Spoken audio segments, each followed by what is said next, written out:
अस्सलाम वालेकुम, मैं सकलैन बहारी तो तुसी वेख रहे हो मेरा यूट्यूब चैनल। अज बैठिया हाँ तो बाबा जी कसूरमंद का एक शेर याद आया तो उहदे नाल एक छोटा जिहा वाक़या भी याद आ गया, बहुत मज़ेदार तो मज़ाहिया। तो वह शेर मेरे ज़हन च आया तो नाल हूबहू वाक़या भी आया मेरे ज़हन च। तो मैं क्या जनाब वीडियो बनाने तुहाडे वास्ते, तुहाडे तक भी शेयर करिए। अगर पसंद आए तो वीडियो लाइक कमेंट लाजमी करना। बाबा जी कसूरमंद आंदे ने कि बड़ा सियाणा सी कां पर हंस नहीं बन सकिया, छिलदा रहा और ढोरां दियां चड्डियां नूं। ते गद्दू रीस की करनी घोड़ियां दी, कदे घोड़ियां फड़न ना गड्डियां नूं।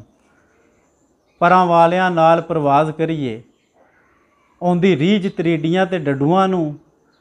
शेर बनन दी आस है गिद्दड़ां नूं, कसूरमंदा पैंदे ने लित्तर कूड़ियां काढां कड्डियां नूं। ते वाक़या इंज जनाब कि कूड़ी काढ़ कड्ढी सी, एक मरासी सी ते किसी पिंड ओह रहिंदा सी।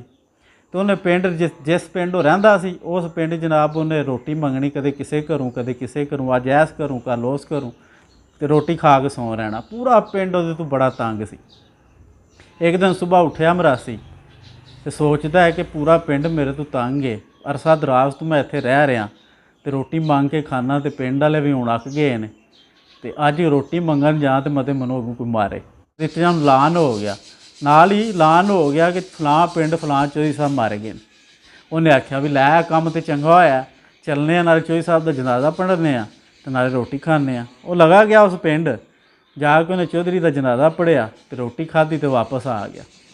आके लेटिया ना मंजी ते दिल में ख्याल आया, कूड़ी काढ़ कड्ढ लिया। आंदा की ऐसा काम करा सुबह जां चौधरी के घर खत्म तो रोटी भी खां तो आउंदियां उहदे मुड़िया को रुपया 500 भी लियावां। आखिर कूड़ी काढ़ उन्हें कड्ढनी सी, उन्होंने लेतर भी पैने सन। उन्हें कूड़ी काढ़ कढ़ लई, गया सुबह खत्म शत्म तो उन्हें रोटी शोटी खाधी तो वापसी और लिया तो चौधरी के 3 मुड़े खलोते सन। तो आंदा की चौधरी के मुड़िया आंदा है कि चौधरी साहब बड़े चंगे बंदे सन तो मैनू हाब च मिले ने, तो आंदे सन सुबह जाई तो मेरे मुड़िया को रुपया 500 लै आवी। उन्हें सुनिया जिस टाइम गल मरासी की तो उन्हें आख्या देने रुपया 500, साढ़े बजुर्गों का हुक्म है। तो नाल ही एक मुड़ा बोलिया, उन्हें आख्या सानू भी राती बजुर्ग खाब च मिले ने। उन्हें आख्या नाल दे पिंडों एक बंदा आवेगा तो 5 लीटर उहदे सिरे च मारने। मरासी बड़ा परेशान होया तो परेशान हो गया आंदा यार अब्बा तुहाडा बड़ा चलाक सी, मनु कुछ जांदा रहा तुहानू कुछ जांदा रहा। तो गल इंज जनाब कि कूड़ी काढ़ कड्ढीए तो लित्तर ही हमेशा पैंदे ने, जिथे जे बंदा होवे उन्ने च ही रहना चाहिए। तो हुशार बनने की जरूरत कोई नहीं होंदी।